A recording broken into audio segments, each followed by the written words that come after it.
Bonjour, bonjour à tous, bonjour à toutes.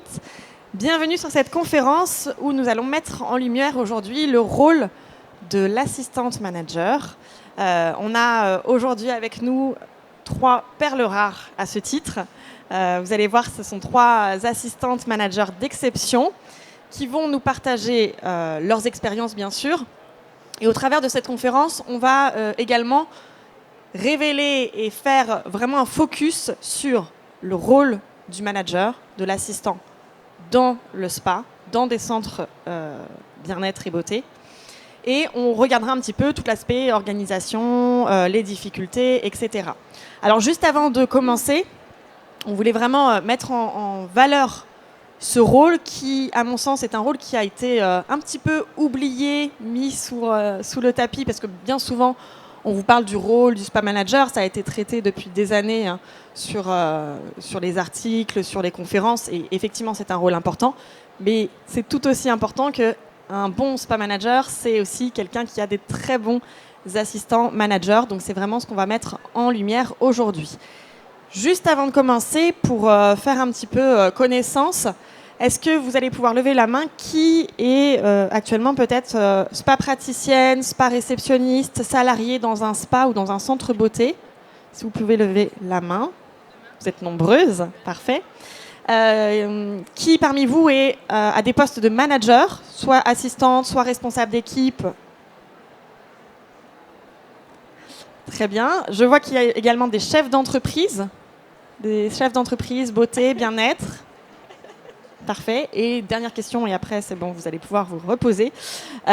Qui parmi vous peut-être a un projet de création d'un spa? Parfait. Alors, comme je vous disais, on va regarder vraiment ce rôle de l'assistante manager, comment se rendre indispensable. Peut-être parmi vous, il y a aussi vous êtes peut-être en recherche d'évolution, ou vous voulez en savoir plus sur ce poste. Et au travers des expériences que nous partagerons, ces 3 assistantes en or, vous allez pouvoir en savoir plus sur le quotidien, les réalités, les difficultés, et aussi les grands moments de joie, les réussites, vous allez le voir, parce qu'elles font partie de ce que j'appelle les histoires de réussite. Alors, juste avant de leur donner la parole, je voulais reprendre avec vous les missions de l'assistante manager. Parce que souvent, alors moi j'ai un organisme d'accompagnement et de formation pour les professionnels du spa et de la beauté. Et bien souvent, en accompagnant les gérants d'entreprise, les chefs d'entreprise, il y a cette question de finalement, qu'est-ce que je peux lui confier à mon assistante? Quelles sont ses missions réelles? Alors on va refaire un petit topo. Il y a 2 aspects en fait dans ce rôle de l'assistante manager ou de la responsable d'équipe. Parfois, ça s'appelle responsable cabine ou responsable soins, donc il y a différentes appellations. Mais finalement, dans l'ensemble de ces postes, on va retrouver 2 aspects. Le premier aspect, c'est quand même le rôle de manager. Bien souvent, les assistantes, les responsables, on se concentre beaucoup sur l'aspect opérationnel. C'est je dois suivre le stock, préparer les cabines, vérifier les plannings, etc. Alors oui, ça fait partie de toutes ces missions opérationnelles.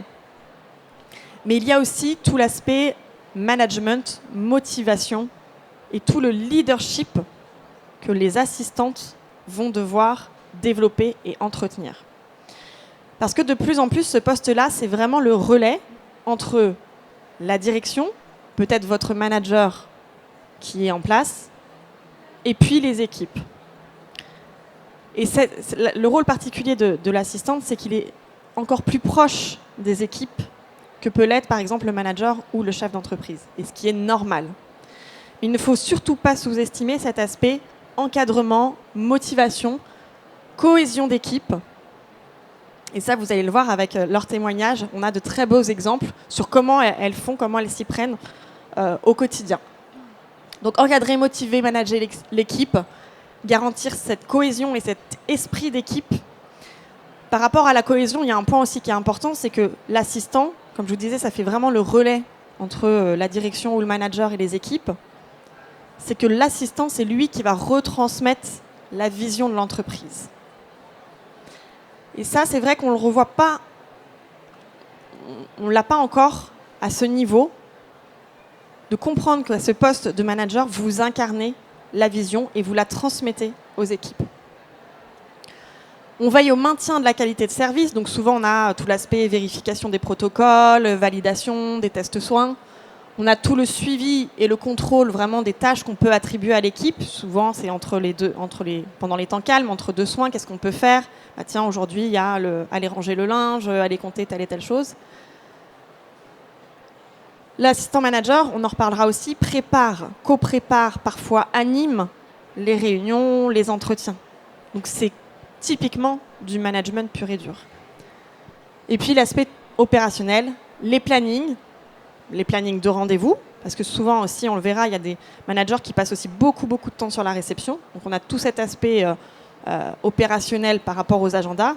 Et puis le suivi plutôt RH, des plannings de l'équipe, assurer des remplacements, trouver des solutions pour faire en sorte que l'équipe soit prête à accueillir les clients et le fasse dans les règles de l'art.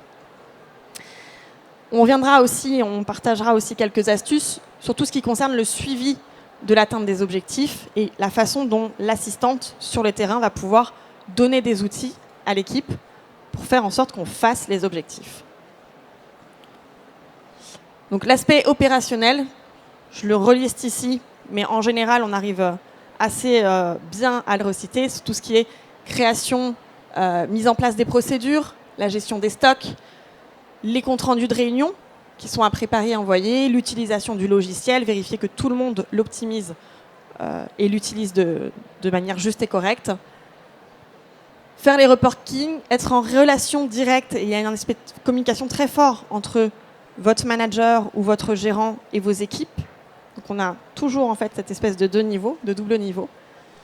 Et puis elles auront des exemples, co-gérer tous les problèmes techniques, tous les imprévus qui se passent. Et voilà, on aura, je pense, pas mal d'exemples au travers de cette conférence. Alors je vais les laisser se présenter l'une après l'autre. Tout d'abord, Stéphanie, bonjour. Bonjour, bonjour à toutes et à tous. Alors Stéphanie, vous êtes spa manager chez Aloha Spa, qui est un grand spa à Metz, du côté de Metz. Tout à fait. Ma première question pour vous, Stéphanie, pour pouvoir vous présenter, c'est comment êtes-vous arrivée à ce poste que vous occupez actuellement ? Alors du coup, c'est très simple. Donc, ça fait 15 ans maintenant que je suis dans l'esthétique. Donc, je suis entrée au spa juste après mon BTS, donc en 2010, donc, où j'y ai travaillé en tant que praticienne spa pendant 4 ans. Et ensuite, donc Lise, qui est la gérante d'Aloha Spa, a racheté le fonds de commerce. Et donc, on a commencé l'aventure ensemble donc en 2014. Donc, on était 3 à cette époque. Et donc, on a recruté ensuite Alicia, qui est encore avec nous aujourd'hui. Donc après, tout s'est fait très, très naturellement pour ma part. Lise m'a très vite prise sous son aile. Et je suis vite passée responsable adjointe. Et depuis quelques années maintenant, spa manager, parce que c'est vrai que l'équipe a bien grandi. Donc on est maintenant 14 personnes. On passe de 3 à 14 personnes. C'est ça, tout à fait. Félicitations. Merci. Alexia, bonjour. Bonjour tout le monde. Alors Alexia, vous travaillez avec Emeline au sein de Maestria, qui était anciennement ma boîte à beauté. Emeline est assez connue dans notre secteur. Est-ce que vous pouvez nous raconter comment vous êtes arrivée en tant que manager chez Maestria ? Oui, tout à fait. Alors, comme Stéphanie, en fait, après mon BTS obtenu en 2009, j'ai travaillé pendant de nombreuses années en parfumerie. Et j'ai eu la chance aussi d'animer un bro bar, donc bar à sourcils, pendant 1 an. Et lors de cette expérience-là, en fait, j'ai fait la connaissance d'Emeline, donc qui est la créatrice de ma boîte à beauté, qui devient depuis peu Maestria Beauté. Donc voilà, elle m'a débauchée et j'ai rejoint l'équipe très très rapidement. Elle est partie en fait d'un petit salon, donc d'une petite boîte à beauté de 6 mètres carrés. Elle a agrandi le salon très très rapidement au bout d'1 an et demi, donc qui a multiplié par 10 en fait la surface. On est sur un salon de 60 mètres carrés actuellement, une équipe de 8 personnes aujourd'hui. c'est ça. 8 personnes. Je vous dis ça parce qu'on intègre 2 filles en fait aujourd'hui, donc c'est tout nouveau. Donc comment le poste de manager s'est offert à moi, en fait c'est pareil, c'était très naturel aussi. Emeline, du coup, comme on se connaissait professionnellement avant, elle m'a fait confiance très rapidement. Elle m'a donné des tâches comme la gestion des stocks assez vite pour justement monter en compétences rapidement. Et au bout de 6 mois, du coup, je suis passée manager. Une belle évolution aussi, bravo. Et Pauline, bonjour. Vous êtes aussi, vous travaillez aussi chez Maestria Beauté depuis quelques années. Comment vous êtes arrivée à ce poste de manager, puisque vous n'avez pas commencé à ce poste-là? Non, j'ai pas commencé à ce poste-là. Je suis esthéticienne depuis 2014 et j'ai eu une expérience à Cannes pendant 3 ans où j'ai eu une révélation parce que j'ai travaillé dans un centre spécialisé dans le regard. Donc nous, c'est notre spécialité. On est spécialisé dans la mise en beauté du regard. Donc cils, sourcils, maquillage. Et je suis revenue donc sur Reims et Emeline est une chasseuse de tête, donc je n'ai pas postulé, elle est venue me chercher, c'est l'avantage. Donc elle m'a proposé ce poste, j'ai dit oui, donc j'ai commencé en tant que praticienne, puis ça a été assez rapide aussi de mon côté parce que après elles m'ont proposé le poste d'assistante manager, donc pour travailler en collaboration avec Alexia. Donc j'ai eu diverses tâches pour commencer en tant qu'assistante manager. Et puis maintenant, je suis co-manager depuis janvier avec Alexia parce que nous sommes en train d'ouvrir notre 2e salon qui donc s'appelle Maestria Beauté et je passe manager dans ce salon-là. Pauline, vous avez été recrutée par Emeline. Qu'est-ce qu'elle vous a dit pour vous embarquer dans cette aventure ? Quand on a fait l'entretien ensemble, elle m'a directement parlé de sa vision, c'est-à-dire qu'elle m'a montré où est-ce qu'elle voulait aller, de quelle façon elle voulait toutes nous y emmener. Et donc sa vision était très claire, elle l'a partagée très claire et elle nous a parlé, enfin en tout cas elle m'a parlé, je sais à mes collègues également, de perspectives d'évolution. Donc ça a été du coup une évidence. Pour vous, c'est le mot, les perspectives d'évolution qui vous ont fait choisir aussi de rejoindre l'équipe ? Oui. Parce que ça me fait penser, souvent, quand on accompagne des équipes, on a cette histoire-là qu'on est face à des employeurs qui nous disent, voilà, vous allez évoluer, vous allez avoir ci, vous allez avoir ça. Aujourd'hui, c'est un petit peu difficile de faire confiance. C'est très difficile de faire confiance. Alors c'est difficile parce qu'en fait, on ne sait pas où est-ce qu'on va aller, c'est tout nouveau, c'est imprévu. Emeline, ça a été plutôt facile parce que du fait qu'elle partage déjà sa vision et puis par la suite, sur le coup, on ne peut pas savoir si on va avoir confiance. C'est quand on est au sein même de l'entreprise, c'est les gestes qui prouvent la confiance, donc la bienveillance, la transparence. Et quand elle dit quelque chose, elle le fait. Et ça, du coup, c'est beaucoup plus facile pour donner et avoir confiance par la suite. Donc c'est un pari que vous prenez à ce moment-là, d'aller rejoindre cet employeur-là. C'est ça. On va revenir justement à proprement parler sur les missions, sur ce que vous faites vraiment au quotidien. Alexia, qu'est-ce que vous faites sur la partie vraiment engagement ? Parce qu'on a dit que c'était vraiment un pôle très important, le management et le leadership dans ce rôle d'assistante.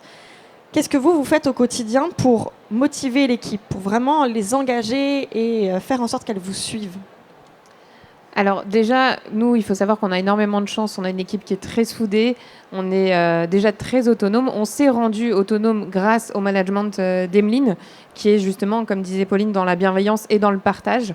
Et on a mis en place, grâce à diverses formations qu'on a fait avec Expertise Pas Bien-être, une préparation de journée de 30 minutes où on est tout ensemble. Donc 15 minutes qui sont vraiment dédiées au brief de la journée.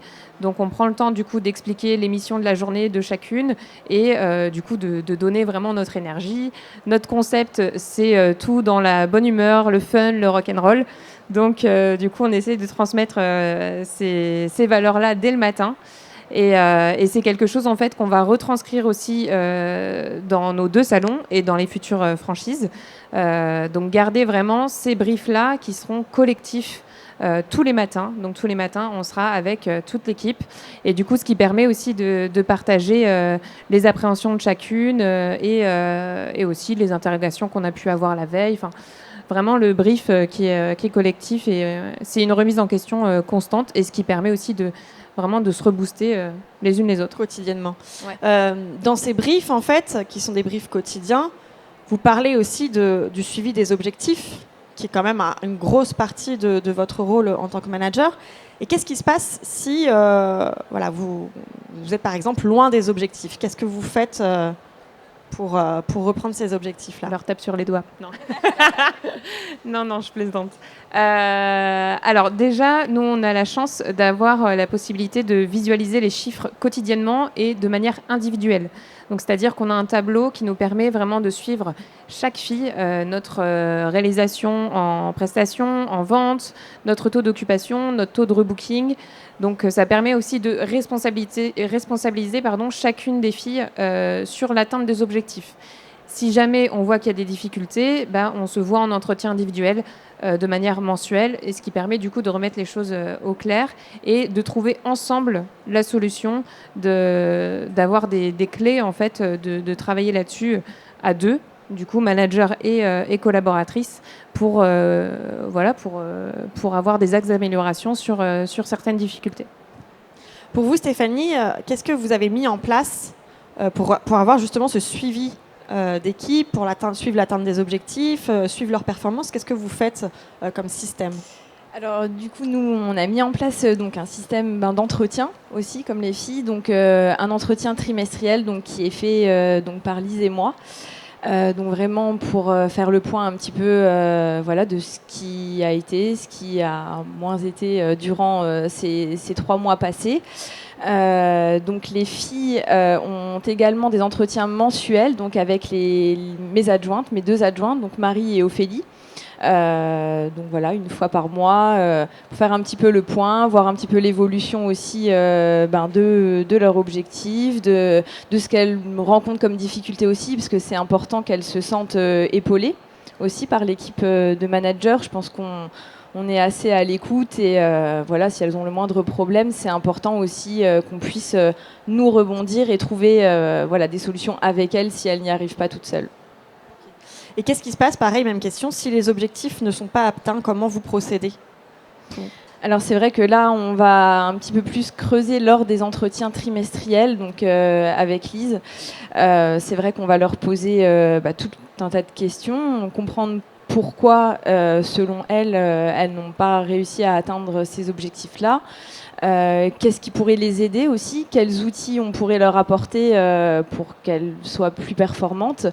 Et on parle beaucoup, il y a beaucoup de communication aussi lors de ces entretiens-là. Ce système vraiment de communication est une des clés qu'on met en place assez rapidement, parce que sans ce système de communication régulière avec les équipes, il n'y a pas de magie. C'est pas en leur disant attention, il faut faire tant de ventes que ça se passe. C'est vraiment un travail de fond. Et tout ça se passe au travers des entretiens trimestriels, des entretiens mensuels que vous faites et des briefs quotidiens, vraiment du suivi par rapport à l'équipe. Pauline, vous êtes dans votre poste, vous avez une partie effectivement de suivi, management, mais vous avez aussi du temps en clientèle puisque vous êtes aussi en cabine, en prestation. Comment vous arrivez à montrer l'exemple sur cette partie prise en charge client, réalisation des prestations? Alors, j'essaie toujours de m'imaginer qu'on est dans un hôtel 5 étoiles pour essayer d'avoir un parcours client irréprochable. Donc, je fais en sorte, du moins j'essaie, d'accueillir toujours les clientes de la même façon, d'avoir un parcours client irréprochable et vraiment les prendre en charge dans la globalité. Le fait d'être comme ça permet à mes collègues également de suivre le mouvement, même si c'est très naturel de leur côté parce qu'on en parle très souvent, mais c'est une des façons pour justement faire suivre. Ok, donc quand vous êtes en clientèle, vous êtes vraiment concentré sur votre cliente, sur la relation que vous avez avec votre cliente. Oui. Comment vous faites en sorte ensuite que les équipes puissent incarner ce parcours client à ce niveau-là? Eh bien, on parle du parcours client très souvent, c'est-à-dire que c'est pas qu'une fois dans l'année, on a mis un parcours client en place et puis hop, on en parle une fois et après on n'en parle plus. On en parle constamment parce qu'il faut toujours faire des améliorations sur ce parcours client. On ne peut pas, on est toujours, on est en constante évolution finalement. On en parle pendant les réunions d'équipe. On fait des réunions d'équipe mensuellement où on est tout ensemble et on fait des ateliers, des petits sketchs. On essaie de faire en sorte de retravailler ce parcours. Et donc, les filles également, nos collaboratrices nous donnent leur avis, nous disent les choses qui peuvent pêcher, ce qu'on peut améliorer pour constamment se remettre en question. C'est un travail de fond, vraiment. Parcours client, de toute façon, ça revient très régulièrement. On va parler maintenant un petit peu de votre organisation au quotidien, puisqu'on a vu un petit peu l'émission avec la partie management, la partie opérationnelle. Comment on arrive à caser tout ça? Parce qu'en plus, pour vous, vous êtes encore en clientèle. Pour Stéphanie, on va le voir, elle est aussi pas mal en réception. Cette question de gestion du temps, elle est capitale parce que c'est ce qui fait qu'on arrive à atteindre ses objectifs ou on se laisse déborder par tout ce qui n'était pas prévu. Stéphanie, par exemple, à quoi ressemble une semaine type pour vous? Alors justement, je rebondis sur ce que tu dis, Tiffaine, par rapport à ça. C'est vrai que le travail de manager, c'est aussi ça, c'est rebondir face aux imprévus. Ça, c'est pour les filles, je pense que c'est identique. Donc, c'est important aussi de garder sa trame dans tout ce qui est gestion, administratif, etc. Et de rebondir face aux difficultés qu'on peut rencontrer au quotidien. D'où l'importance de mes 2 adjointes également. Parce que c'est vrai que Lise, depuis maintenant bientôt 1 an, ce qui est important de préciser, et donc a déménagé, donc à 200 km, donc n'est plus sur place sur le terrain tout au long de la semaine. Donc elle revient tout de même une fois par semaine. Mais il faut quand même rester cadré dans son organisation, dans son time management. Donc ce que j'ai eu du mal à faire en première partie, mais je me suis vite rendu compte que c'était vraiment primordial pour moi d'organiser mon temps, donc toute ma gestion de semaine, et de m'occuper de ça donc le vendredi par exemple, et d'organiser toute la semaine qui arrive. Donc il y a énormément de choses à faire sur la liste. C'est vrai que on a toute la gestion de l'équipe. Ça, c'est vraiment une partie importante pour moi parce qu'à partir de elles sont 14, donc c'est vrai qu'il y a de quoi faire. Il y a également le relevé des caisses à faire aussi pour que Lise ait le suivi. Ça, c'est très important pour elle aussi parce que comme elle est plus sur place, il faut que je puisse lui rendre des comptes également. Et puis mes petits feedbacks aussi, tout au long de la semaine pour qu'elle puisse être au courant de tout ce qui se passe dans le spa, que ce soit au niveau des clients, de la team ou autre. Pauline, on disait aussi que vous aviez 2 jours. Exactement, vous oui, avez tout à 2 fait. jours de réception à caler dans la semaine. Oui, là surtout en ce moment. Oui, parce que j'ai une de mes adjointes qui n'est pas présente là en ce moment. Donc c'est vrai que je jongle un petit peu plus avec Marie, qui est entre ses formations, ses soins aussi. Donc c'est vrai qu'il faut constamment rebondir. C'est ça le travail d'un bon manager aussi, c'est de rebondir face aux difficultés qu'on peut rencontrer au quotidien. Et oui, là en ce moment, je suis un petit peu plus à la réception, mais c'est tout aussi bien parce que je vois un petit peu comment les réceptionnistes font leur travail, et puis avoir le retour des clients. Pour moi, c'est important aussi de garder un lien avec nos clients. Donc on organise son temps pour pouvoir après accueillir les imprévus de façon un peu différente. Tout à fait. De toute façon, ils sont là. C'est ça. Quoi qu'on fasse. Pauline, comment vous arrivez à vous organiser justement entre le temps que vous passez en clientèle et vos missions vraiment de manager? Alors, c'est pas constant, mais on essaie en tout cas, on le fait. On a une journée par semaine d'admin. Donc notre journée est vraiment dédiée à tout ce qui est administratif.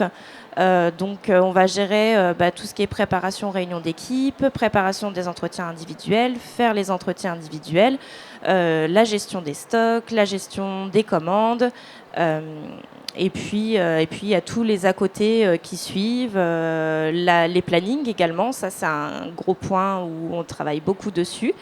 Et il y a toutes les autres choses à côté. Là, actuellement, on est en train de travailler sur l'ouverture du second salon, donc ça demande Ça, c'est pas pour 5 tous les fois jours, plus hein. de boulot. Non, c'est pas pour tous les jours, mais quand ça arrive, ça prépare. On a beaucoup de travail, mais non, on essaie de se contenter, enfin en tout cas de faire ça. Et à côté, une fois qu'on est en clientèle, on ne fait pas autre chose, on prend soin de notre cliente. Ça, c'est très important d'arriver à séparer, si vous êtes à ces postes avec plusieurs rôles à incarner dans la semaine, c'est vraiment d'arriver à faire la séparation. Quand je suis en clientèle, je me concentre pleinement pour être avec les clients. Quand je suis avec les équipes, je me concentre pleinement pour être avec mes équipes. Mais c'est sûr qu'on parlait de tout l'opérationnel, il vous faut aussi du temps pour pouvoir vous concentrer et faire les missions qui sont dans la to-do list. Donc c'est vraiment trouver cet équilibre, mais par contre être vraiment là quand vous êtes là. Pour Alexia, vous, la gestion du temps, ça a été aussi quelque chose d'important. Alors oui, on va dire que c'est un peu le point de difficulté principal.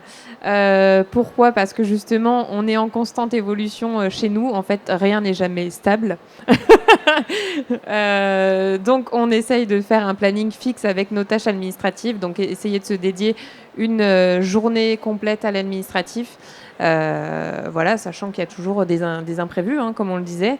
Et du coup, je n'ai pas retenu la fin de ta question, excuse-moi. C'était la gestion du temps. Comment vous l'avez appris, comment vous l'utilisez ? Alors oui, en dehors justement de la régularité, de la constance, on a eu l'occasion de faire une formation auprès de Expertise Pas Bien-être, la gestion du temps, et ça a été une révélation pour moi. Pourquoi ? Parce que ça permet vraiment de cibler quelles tâches sont prioritaires, combien de temps sont nécessaires à chacune des tâches. Et ça a été vraiment un déclic. Et c'est quelque chose qu'on essaye de reproduire au quotidien, même si théoriquement tout est magnifique, tout est beau, et dans la pratique ça peut être différent. Mais voilà, cette formation-là, ça a été vraiment bénéfique pour nous, et pour moi surtout. L'organisation, c'est vraiment l'organisation de son temps, le time management, c'est vraiment un des atouts pour réussir, on le disait. Parmi toute votre organisation, vous avez aussi des temps d'échange avec votre responsable, avec votre gérante. Comment vous communiquez ? Quel est le temps que vous accordez ? Comment vous arrivez à communiquer avec votre responsable sans la sursolliciter, c'est pas l'appeler toutes les 5 minutes, j'ai tel et tel problème, et sans de l'autre côté aussi oublier certaines informations parce que mon Dieu, j'ai peur de la déranger. Comment vous faites, Stéphanie, dans votre système de communication avec Lise, par exemple ? Après, c'est vrai que là, c'est pareil, tout s'est fait naturellement, surtout cette dernière année. Donc, Lise n'étant plus présente sur le site au quotidien. Donc, c'est vrai que on s'écrit très régulièrement. Et on a une application, donc Slack, qui est formidable d'ailleurs, parce qu'on a différents canaux, en fait, en ce qui concerne les events, en ce qui concerne la team, l'organisation, le planning, les clients. Là, on a une journée porte ouverte qui arrive très prochainement, et on avait pas mal de choses à organiser, et puis que Lise soit rassurée aussi, que toutes les étapes soient faites au niveau du rétro-planning qu'elle avait créé en amont. Donc on communique quand même beaucoup, et ça c'est important, puis qu'il y ait la relation de confiance au fil des années aussi qui reste intacte, donc ça c'est important. Alors Slack, on pourrait en parler, parce que j'utilise aussi Slack avec l'équipe Expertise Pas Bien-être. Je sais que vous l'utilisez, on va y revenir. C'est un des outils que vous pouvez noter pour vraiment les grandes structures avec des équipes. C'est un super outil qui évite en fait d'empiéter avec des messageries WhatsApp dans tous les sens. C'est vraiment une messagerie professionnelle avec des canaux de discussion, et on peut gérer plus facilement le fait d'aller lire tiens, il y a un nouveau sujet qui a été déposé sur Slack, et on gère son temps différemment. Comment vous pareil, comment vous gardez ce système de communication Justement, Slack, ça nous aide énormément parce que justement, il y a des canaux, donc des hashtags, qui nous permettent de communiquer uniquement avec les personnes concernées. Donc, c'est-à-dire qu'entre managers, on peut s'envoyer des messages uniquement pour nous, que l'équipe n'ait pas besoin d'être sollicitée tout le temps par les messages qui ne les concernent pas. Voilà, pour pas surcharger la tête de tout le monde. Et en dehors de ça, on fait quand même des réunions hebdomadaires d'1 heure entre managers, justement, pour pouvoir faire le point. On a la chance aussi d'être en relation constante, de communiquer énormément en fait entre nous. Et voilà, c'est tout ça en fait, les réunions, l'utilisation de Slack et la communication en interne qui font qu'on se sursollicite pas trop souvent. On essaye. Ouais. Oui, j'avais juste une petite chose à préciser, Tiffany, concernant justement l'application Slack. Bon, c'est vrai qu'au début, nous, on a pas mal de canaux, forcément, comme on est pas mal nombreuses.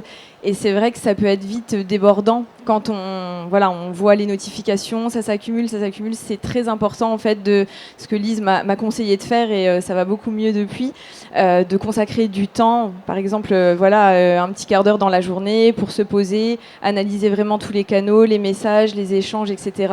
Et que ce soit productif aussi par la suite. Donc là, on vient de revoir un petit peu dans ce rôle d'assistant manager, qu'est-ce qu'on fait, comment on l'organise, comment on le prépare. On va maintenant passer sur les difficultés qu'on peut rencontrer au quotidien. On va balayer un petit peu votre top 3. On va essayer de faire les 3 difficultés les plus récurrentes. À commencer par vous, Stéphanie. Quelle serait la difficulté majeure que vous rencontrez dans votre quotidien à votre poste ? Là, je dirais actuellement plus la gestion de l'humain, c'est-à-dire gérer le ressenti de chacune, faire avec les caractères différents de chaque individu, ce qu'elles peuvent ressentir aussi, elles, sur le moment. Je dirais plus la gestion de l'humain, surtout après cette longue période est difficile pour tous, je pense, qu'on a passé ces derniers temps, ces dernières années. Donc, je dirais plus ça. On a un sujet tout à l'heure justement pour parler de la situation du recrutement, parce que c'est une vraie question de la motivation. Il y a une chose qui vous caractérise, Stéphanie, c'est que vous êtes quelqu'un de très optimiste. Et vous m'avez dit, l'optimisme, moi j'essaie de vraiment le cultiver. Comment vous faites justement ? C'est un outil qui vous permet de surmonter cette difficulté dans la gestion de l'humain ? C'est vrai que on adore l'humour dans l'équipe. C'est ce qui nous fait tenir aussi, la bonne humeur, les rires, etc. Moi, en ce qui me concerne, c'est ce qui me fait avancer dans la vie. Pas prendre la vie trop au sérieux. C'est important aussi, et de faire du bon travail et être productif, atteindre nos objectifs dans la bonne humeur. Pour moi, c'est la phrase clé, tout à fait. De faire en sorte que tout le monde s'amuse. Exactement. Ok. Alexia, pour vous, qu'est-ce qui vous pose difficulté, une difficulté majeure dans votre quotidien ? On va y revenir, c'est l'organisation toujours. Toujours pour les mêmes raisons, en fait, parce qu'il y a les petits imprévus à gérer. Et puis, quand il y a notre gérante qui nous demande de faire une tâche, on n'a pas forcément envie de lui dire non. Donc, c'est vrai que c'est pas évident de pouvoir gérer nos tâches et les petites choses qui arrivent constamment. Donc, l'organisation. L'organisation pour vous. Ouais. Et Pauline, la difficulté qui revient ? À la base, j'en avais 2. Mais je vais en ressortir une, ça serait plus la constance. Être constante dans les tâches, ne pas oublier de faire certaines choses, constante dans les ventes, par exemple, parce que je pratique à côté, donc j'aime toujours avoir cette constance, avoir toujours les ventes au même stade ou qui montent mais qui ne descendent pas. Et je pense que ça serait ça. De faire en sorte que tout soit rectiligne. Pour nous, une des difficultés qui revient beaucoup surtout quand on forme les managers et les assistants, c'est la question de la légitimité. Et je pense que, moi je l'ai ressenti quand on a échangé pour préparer cette conférence, c'est souvent un problème qui revient. Je vois Julia aussi qui accompagne les équipes sur le programme management avec les managers. C'est une des questions qui revient, se sentir légitime à ce poste de manager.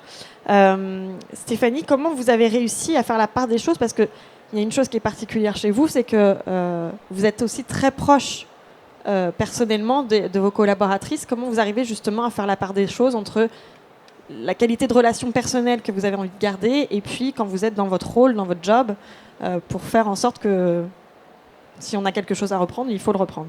Oui, alors pour ça, j'ai aucun souci là-dessus. C'est vrai qu'à l'extérieur, il n'y a aucun problème. Voilà, on peut rire, on peut s'amuser, plaisanter, faire des sorties, pas de problème. Par contre, c'est vrai que quand je suis au spa, les filles l'ont toujours su. Si j'ai quelque chose à dire, c'est dit. Et ça me pose pas de problème. Donc, voilà.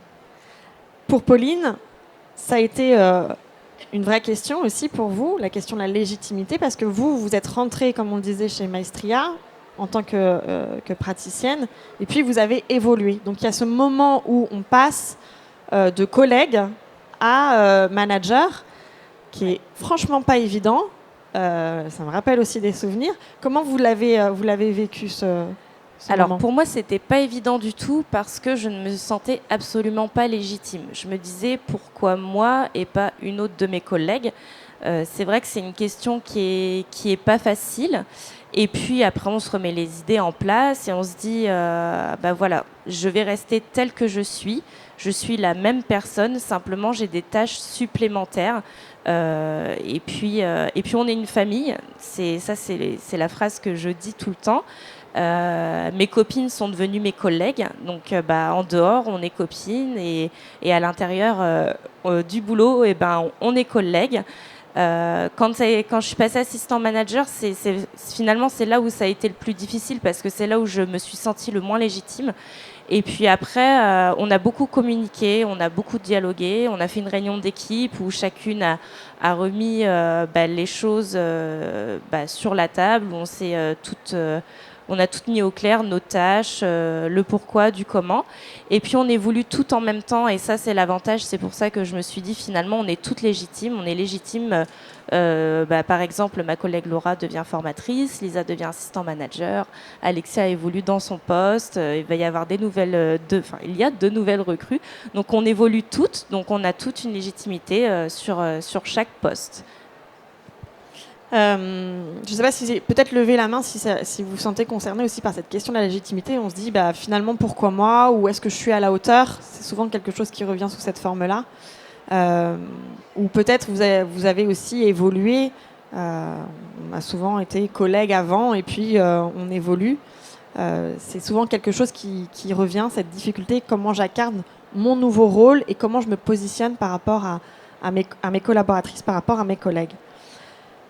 Une deuxième difficulté qui revient souvent dans ce rôle-là, c'est la façon de faire appliquer les procédures. C'est souvent la deuxième difficulté qui ressort. Alors, appliquer les procédures, j'ai l'impression de répéter tout le temps les mêmes choses. Ça vous parle, Stéphanie? Oui, tout à fait. Ça me parle beaucoup. Alors c'est vrai qu'on a l'impression, y compris Marie, Ophélie ou que ce soit Lise, je pense, d'avoir cette sensation de répéter constamment les mêmes choses. On a l'impression que ça sera plus efficace si on le fait soi-même. Et je me suis vite rendu compte que c'était peut-être un problème de formation. Je prenais peut-être pas assez de temps pour m'exprimer, pour expliquer ce que je voulais réellement au sein du spa, sur quelconque tâche. Et ce qui est important, c'est, je pense, de prendre le temps de former les personnes. Et c'est peut-être un manque de compréhension de leur part, où la communication n'est peut-être pas réellement passée. Voilà, contrairement à ce qu'on pourrait croire.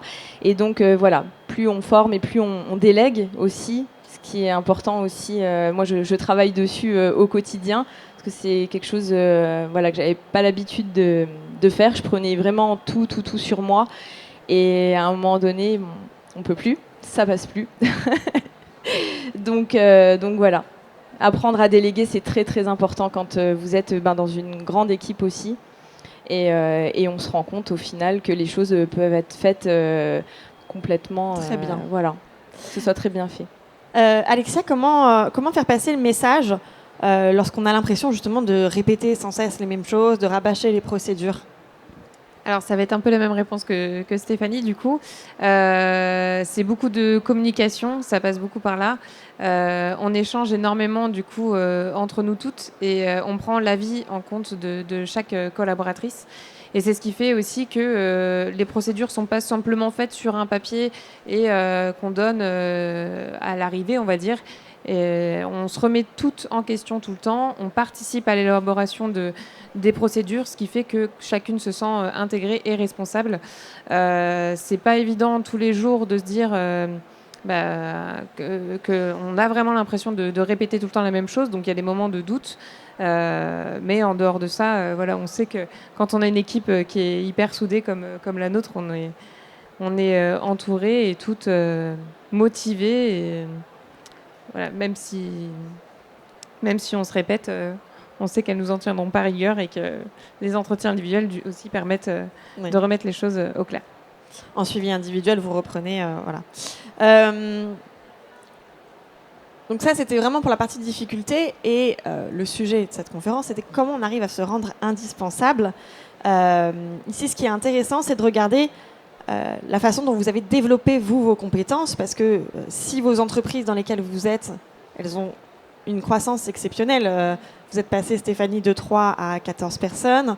Vous ouvrez le 2e centre dans 1 mois, en ayant eu Emeline qui a commencé toute seule. Ce que je dis souvent, c'est que ces réussites, c'est grâce aux équipes, grâce à ces assistantes. Comment vous développez vos compétences pour arriver sur ce poste-là et comment vous arrivez à vous rendre indispensable? Je vais vous poser la même question toutes les 3. Qu'est-ce qui vous a aidé dans votre prise de fonction? Stéphanie, par exemple, qu'est-ce qui vous a aidé sur le poste d'assistante?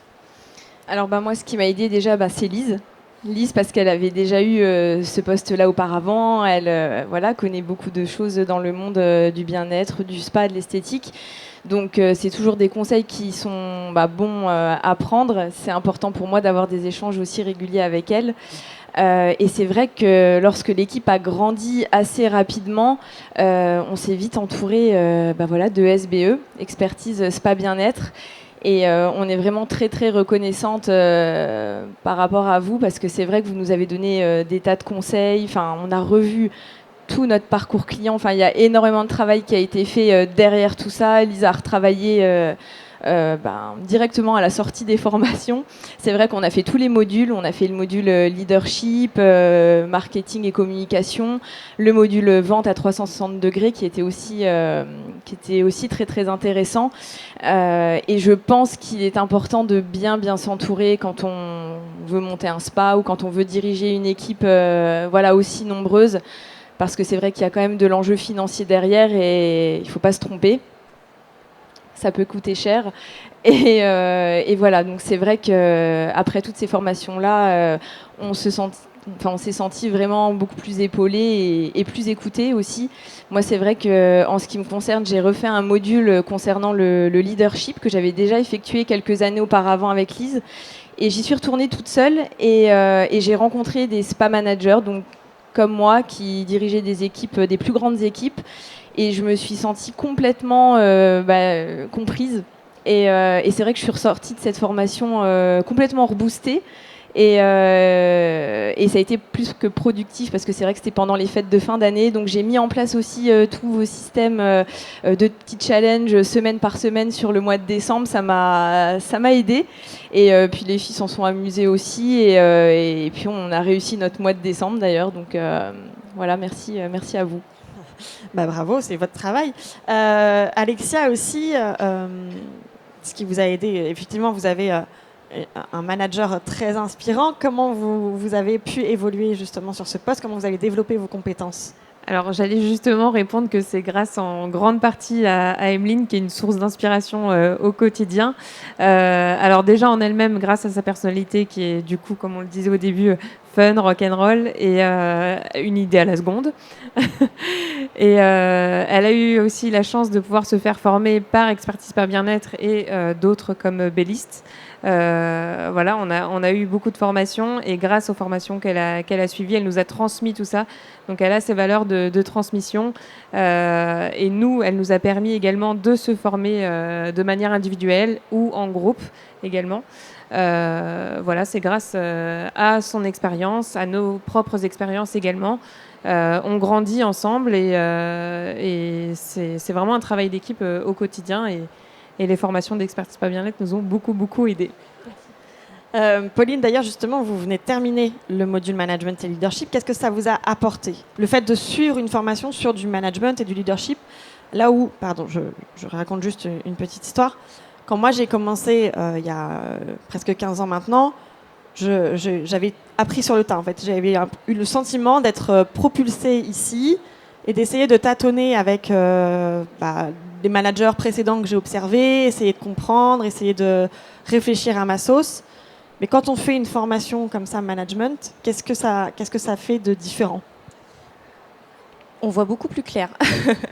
Ça nous donne énormément d'outils dans le sens où on apprend l'importance de chaque chose. C'est-à-dire, on ne va pas faire un entretien individuel comme ça. On va apprendre comment le faire, comment l'organiser, pourquoi être constante. Pareil pour les réunions d'équipe, pour le suivi des chiffres, comment faire évoluer nos chiffres, comment faire évoluer notre équipe, comment suivre tous les indicateurs clés. Quels sont les indicateurs clés?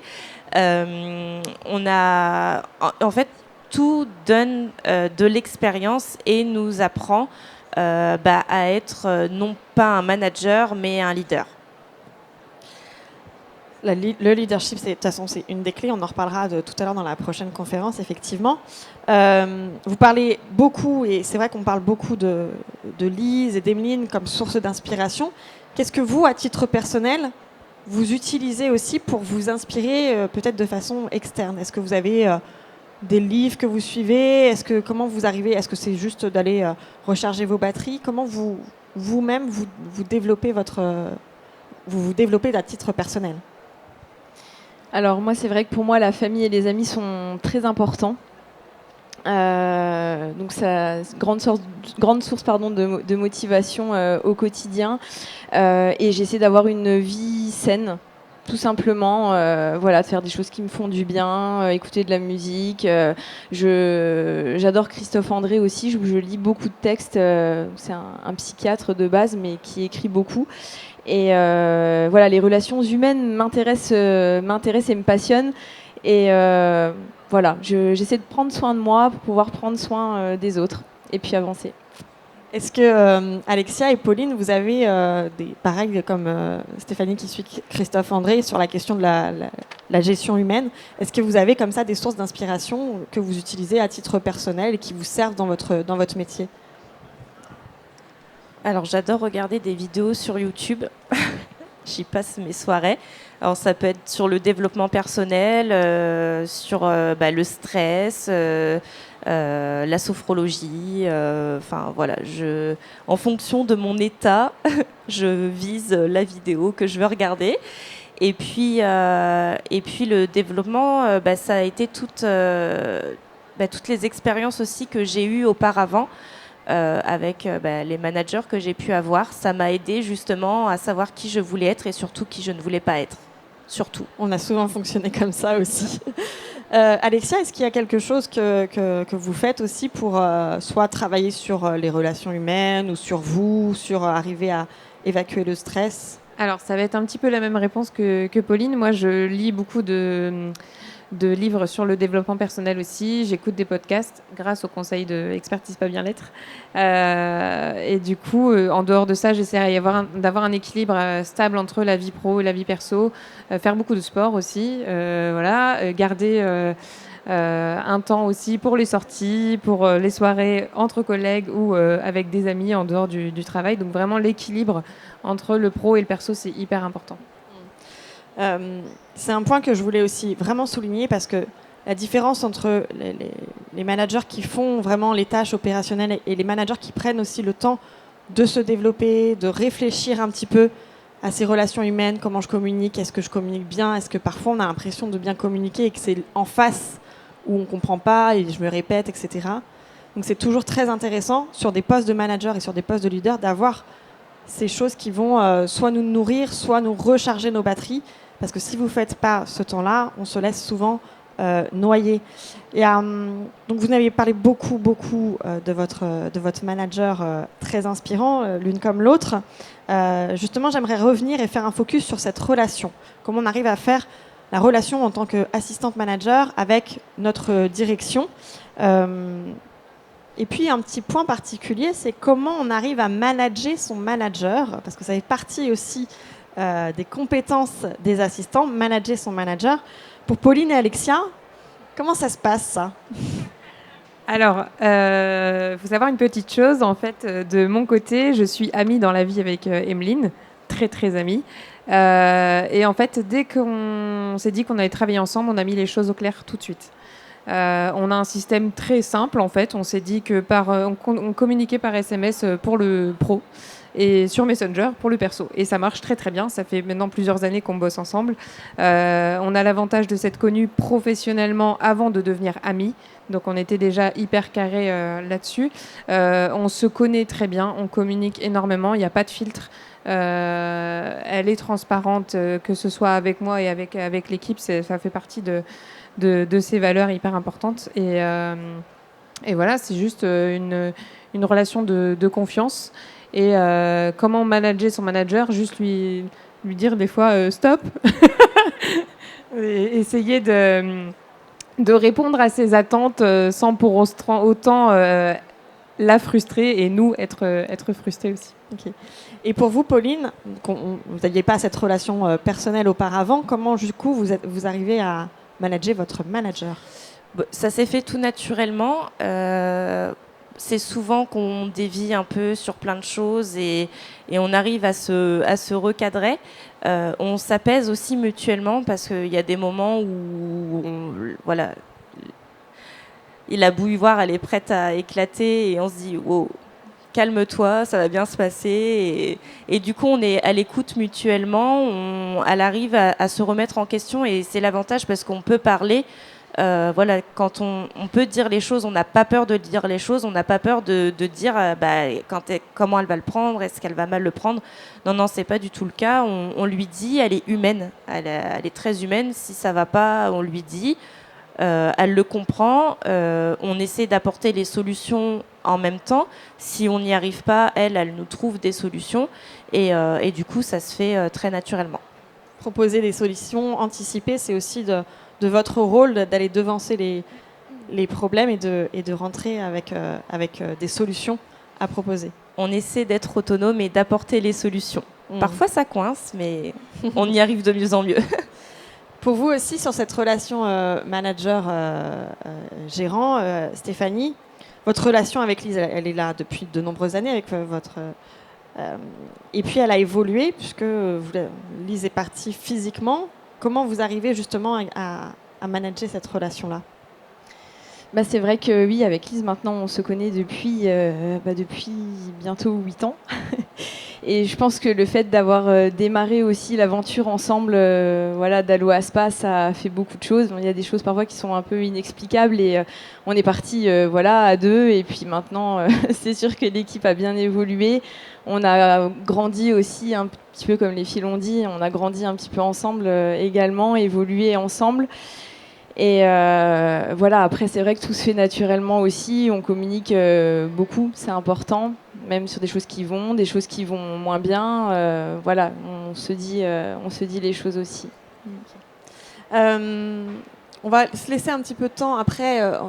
Donc vraiment pour résumer, on a regardé ce rôle de l'assistante sur vos missions, sur votre organisation, sur vos compétences, comment vous arrivez à entretenir et à faire vivre ce développement au quotidien, la relation aussi que vous avez avec la direction, avec les équipes, c'est toujours le relais. Pour résumer sur ce temps d'échange, quels conseils chacune pourriez-vous donner à des professionnels qui veulent devenir manager, assistante, ou bien pour celles qui sont déjà en poste et qui veulent justement se dire, voilà, je veux me rendre absolument indispensable. Stéphanie Casserel, ça. Alors je pense que pour être manager, les choses essentielles, donc c'est la communication, ce qui est très important, que ce soit entre la gérante, les équipes, les clients. Enfin voilà, il faut essayer de faire le tampon un petit peu entre toutes ces personnes. L'organisation, ça c'est un maître mot aussi pour pouvoir accomplir ses tâches, suivre ses missions. Enfin. Et atteindre les objectifs, ça c'est important aussi, l'organisation. Et je pense que le plus important, c'est de rester soi-même et être vrai dans vos relations, que ce soit avec vos collègues, avec votre patronne ou avec les clients. Il faut rester vrai. Alexia, un conseil ? C'est tout à fait ça en fait. Rester soi-même, c'est vraiment la base de tout. Et puis après, être toujours claire, transparente dans la vision en fait, la vision que notre gérante nous transmet et la respecter et voir si ça correspond à nos valeurs aussi. Si c'est le cas, on fonce et puis voilà. Pauline ? Soyez bienveillante et remettez-vous en question continuellement.